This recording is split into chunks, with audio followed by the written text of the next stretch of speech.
Bah, rapidement, si tu peux juste un petit peu te présenter, âge, un petit peu profession, ce que tu fais un petit peu dans la vie. Oui, bien sûr.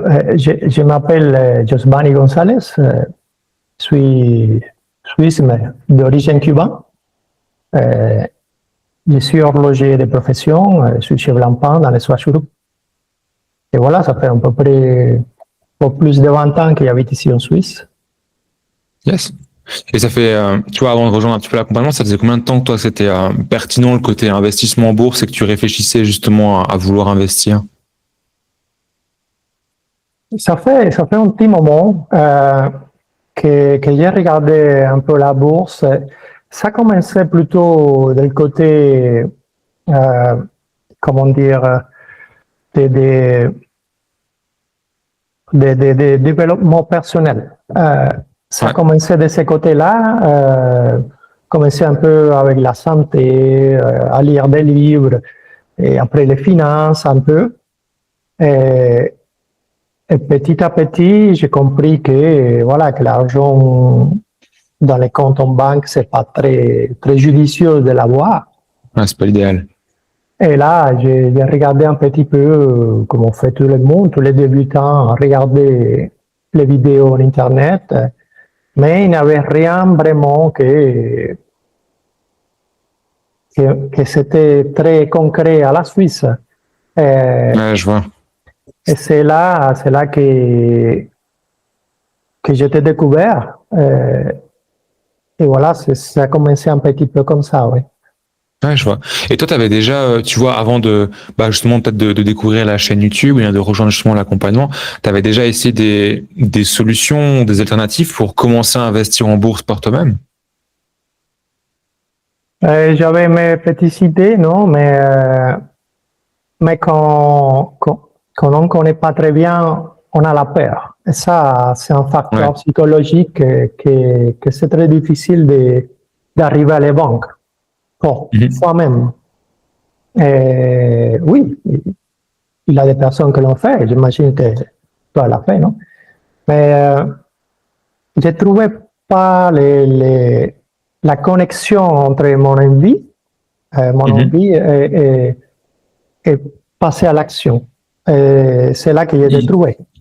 ouais, il te manquait quoi justement pour franchir ce cap, c'est de passer au-dessus de la peur et puis passer à l'action? C'était des connaissances, c'était des outils, une personne qui avait déjà eu l'expérience. Enfin, qui te manquait? Ouais, il y a beaucoup de choses, hein. Bon, la première chose, c'est que je n'avais pas trouvé une formation ou quelque chose de spécifique à la Suisse dans Ouais, je la vois. bourse. Dans la bourse, ça c'est une chose. Et un autre facteur, c'était la peur, hein, Mhm. de tous ces billets qui nous empêchent de faire quelque chose. C'est là que toi, ce côté-là, c'était très positif aussi. Et l'autre facteur, c'était plutôt la partie, comment dire, avec les impôts. Désolé, mon vocabulaire n'est pas très riche, Ouais, mais c'était fiscal. et la partie fiscale, exactement. Mhm. Ça fait la différence par rapport à ta formation. Quand j'ai vu des vidéos qui te parlaient de ces choses-là, ça, c'était un petit peu. Je me suis dit, bon, allez, on va essayer d'apprendre correctement avec quelqu'un Ouais. déjà qui a de l'expérience, pas n'importe qui. Voilà, parce qu'il y a beaucoup de soi-disant formateurs en Ouais, je vois. Internet, mais soit c'est pas la Suisse, soit ils sont des personnes pas très sérieuses, et voilà, que je n'ai pas trop de confiance. Ouais, je comprends. Il y a un manque de spécificité sur le système suisse, et puis un manque un petit peu peut-être de confiance ou peut-être de professionnalisme. Et c'est intéressant. Qu'est-ce qui t'a fait que tu as décidé finalement de nous rejoindre? Enfin, qu'est-ce qui a fait que tu as décidé de te former en rejoignant justement l'accompagnement du programme Odyssée? Oui, oui, ça, on revient à ça, hein, un peu. Bah, en réalité, j'avais envie vraiment de me former, et même s'il fallait payer un prix, je crois que c'est quelque chose qui à long terme, une bonne formation, c'est Mhm. très, très important.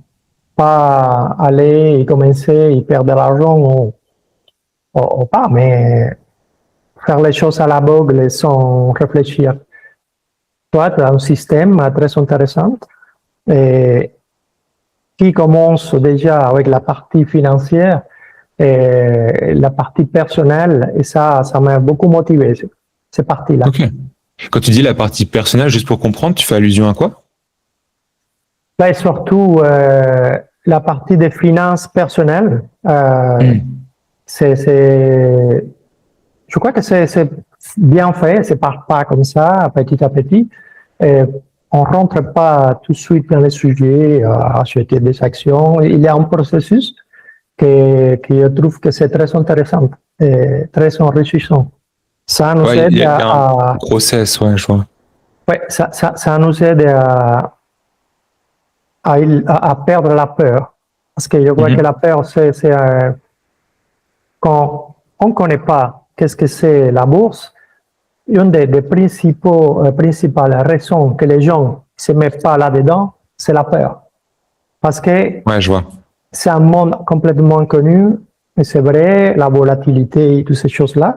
Par exemple, aujourd'hui, il y a beaucoup d'actions dans les marchés qui sont en rouge. Et si on n'était pas vraiment préparé à acheter des bonnes entreprises, même s'ils sont en train de perdre la valeur, mais à long terme, je suis tranquille parce que Ouais, je t'as la sais certitude, t'as fait le.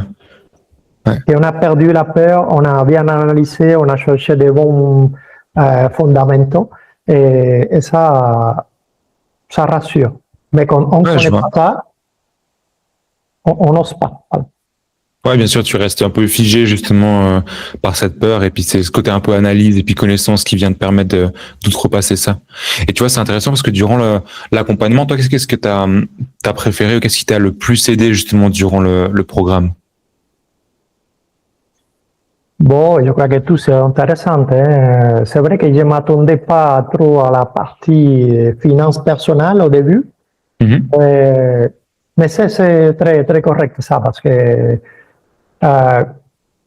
si on ne se soigne pas nous-mêmes, nos finances, même peu importe combien on gagne, et ça c'est très important, et on va dépenser tout ce qu'on gagne. Après, bien sûr, la méthodologie, comme on analyse une entreprise, c'est quelque chose que c'est le but de la formation, non? De nous apprendre à bien aller chercher, analyser, et avec tous les outillages que tu nous as donnés, c'est très intéressant, très propice pour ça. Oui. Ouais, je vois. Et sur le côté un peu plus de ces pédagogies, entre la partie théorie, la partie exercice, un petit peu les outils mis à disposition, toi, comment t'as trouvé justement ce côté pédagogie dans l'accompagnement? Non, je crois que tu es très bien, Jérémy. Tu as la passion surtout, et ça, c'est très important. Tu es toujours là pour nous. Et ça, c'est quelque chose que j'apprécie. Chaque moment, je sais que tu as une vie privée, mais la plupart du temps, tu réponds très, très vite. Et ça, c'est très important parce que on se sent accompagné vraiment. Même moi, ça fait déjà longtemps que j'ai tout fini pratiquement. Il me reste peut-être, je suis encore là-dedans, mais comme tel, toute la théorie, j'ai déjà fini. Mais tu es toujours là. Même après avoir fini, c'est quelque chose de très rassurant. Oui. Ouais, je vois. Et tu vois, il y a plusieurs un petit peu éléments. Hein. En plus, on a eu le séminaire là, en début d'année auquel tu as pu participer. Mais toi, qu'est-ce que tu as préféré, tu vois, entre le côté peut-être communautaire, les échanges des fois peut-être en individuel, l'aspect des lives de groupe peut-être. Qu'est-ce qui toi t'a le plus aidé ou t'as le plus préféré? J'ai beaucoup aimé la rencontre avec les groupes en vrai. C'est vrai que c'est quelque chose de difficile à faire, non? Mais au moins une fois, de temps en temps comme ça, c'est très sympa. Faire une petite conférence, c'est très intéressant dans un thème spécifique.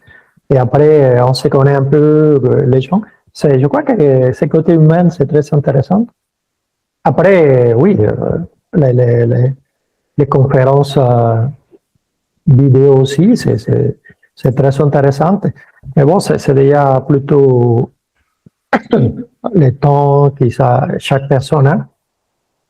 Mais oui, je vois que tu fais toujours des choses, excusez-moi, tu fais toujours des choses pour motiver les personnes, et ça, j'aime beaucoup, oui. Ouais, je vois totalement. Ouais, il y a toujours ce côté un petit peu apprentissage continu au-delà de la fin du programme. Il y a toujours un peu j'essaie de mettre du contenu, mais comme tu disais, un peu les rencontres où c'est cool au-delà de la conférence, juste pouvoir échanger un petit peu en physique et se rencontrer. Et tu vois, l'exercice aussi, je trouve ça très intéressant. Ouais. Quelque chose que j'apprécie beaucoup aussi, c'est comment dire, peut-être tu pourrais améliorer ça aussi, non? dis-moi. De mettre à disposition comment dire, des feuilles de calcul, des choses comme ça. Peut-être il y a meilleur, mais comme tu l'as fait jusqu'à maintenant, c'est très correct. Ouais, je vais mettre plus de cas différents ou d'exemples un petit peu qui soient différents pour avoir un panel un peu plus large d'exemples, c'est ça? Oui. Par exemple, j'ai beaucoup aimé, comme on dit, le portfolio. Après, tu l'as enlevé. Ouais. Après, il y a quelque chose là-dedans il faut savoir, il y a une ligne d'apprentissage, mais c'est des petites choses comme ça que les gens ils aiment bien savoir, les graphiques, sur combien, même si tu peux les trouver aussi sur IBKR, sur Interactive Broker. Les gens, surtout quand on apprend, on aime bien avoir notre petit côté privé. Ouais, la façon de personnaliser ton interface, ton tableau de bord, ouais. Exactement. Ouais, j'ai mes tableaux, j'ai mes graphiques, voilà ce qu'il est fait. Même si on a ça facilement chez Interactive Broker, ça pourrait être une petite chose en plus. Voilà. Ouais, je vois. Mais tu le fais très bien avec les choses que tu as aussi. Ouais, avec l'outil, je voulais le développer un petit peu. C'est pour ça que j'avais Portfolio Performance. Là, j'avais mis le tutoriel, puis ensuite je l'avais enlevé parce qu'il y avait cette volonté de aussi proposer un outil où tu regroupes absolument tout, budget, investissement, etc. De sorte à ce que tu n'aies pas besoin d'aller sur le broker, sur Portfolio Performance, sur le Google Sheet pour avoir les différentes infos. Donc, ouais, je vois totalement. Et tu vois, maintenant que tu as pu finir un petit peu le programme, alors même s'il reste encore quelques petites actions à acheter en portefeuille, mais j'aime pas parler de rendement, de résultats, parce que sur du court terme, ça va absolument rien dire. Mais qu'est-ce que tu as pu concrètement mettre en place, tu vois, depuis la fin du programme, là, en termes d'investissement en bourse? Bon, j'ai pas fini encore, hein, parce que j'étais un peu surpris, un peu au moitié. Ouais. Et maintenant, je ne sais pas, c'est un de mes grands, comment dire, j'aimerais savoir apprendre, parce qu'on ne va pas s'arrêter d'apprendre, mais surtout quelque chose avec les cycles. Par exemple, dans quel cycle on est, et arriver à prévoir ça. C'est très difficile. Et moi, j'ai l'impression que je suis entre deux cycles là. Et comment dire, j'achète quelques actions, mais c'est peut-être pas les meilleurs à acheter dans ces moments parce que c'est c'est vrai que ça rentre plus dans du côté, j'ai presque envie de dire trading, où c'est vrai que c'est pas forcément quelque chose qu'on fait dans le côté analysé sur le court terme, mais ce que je veux dire, c'était plus entre avant l'accompagnement, tu n'avais pas forcément d'ETF, d'actions, etc. Et maintenant, tu vois, concrètement, qu'est-ce que tu as pu mettre en place en termes d'investissement, tu vois, en bourse? Ok, excusez-moi. Oui, j'ai déjà, on a mis en place ensemble comment dire, les différents comptes que tu nous as appris à faire. C'est très intéressant ça. Les fins pension, pour la partie ETF, aussi, il y a par ma banque aussi. Et ça, c'est très sympa, je trouve. Prévoir un peu la prévoyance, le troisième pilier. Et ça, ce côté-là, c'est super. C'est une bonne chose que tu as fait. Et aussi, bon, parlant de mon portefeuille, j'ai mis un petit peu une stratégie assez agressive aussi. Surtout les picking, non? Je ne sais pas comment dire. Ouais, le stop picking, ouais. Ouais. Et ça, j'ai un seul ETF, par exemple, dans ma partie interactive broker, parce que je sais que ça compte aussi la partie passive. Et comme j'ai fait déjà ma partie passive avec des ETF, alors mon côté portefeuille interactive broker, c'est plutôt des actions. Et ça, oui, je suis en train de mettre ça en place encore, je n'ai pas fini, mais c'est une situation maintenant un petit peu spéciale à cause de la volatilité, mais... Ouais, je vois, il reste encore des choses un petit peu à mettre en place. Et c'est vrai que finalement, ta carrière d'investisseur, elle ne s'arrête pas au moment où tu as acheté des actions. Il y a toujours un petit peu un suivi de rajouter peut-être une nouvelle action. Il y a toujours un continu un petit peu à faire. Ah, c'est top. Est-ce que tu aurais peut-être un dernier mot à partager ou quelque chose, un avis, quelque chose que tu aurais voulu dire ou partager comme ça sur l'accompagnement, sur le programme? J'aimerais dire que c'est une très bonne formation. Et il ne faut pas avoir peur. Je sais qu'au début, c'est un peu difficile, non, de faire les pas. Et je conseille à ceux qui sont surtout ici en Suisse, qui hésitent, de faire les pas. Surtout qui sont jeunes, de ne pas laisser l'argent à la banque. Et voilà, être accompagné pour toi, qui était un super formateur. Voilà. Ok, ouais, top. Bah, écoute, je te remercie beaucoup et c'est cool. Yes.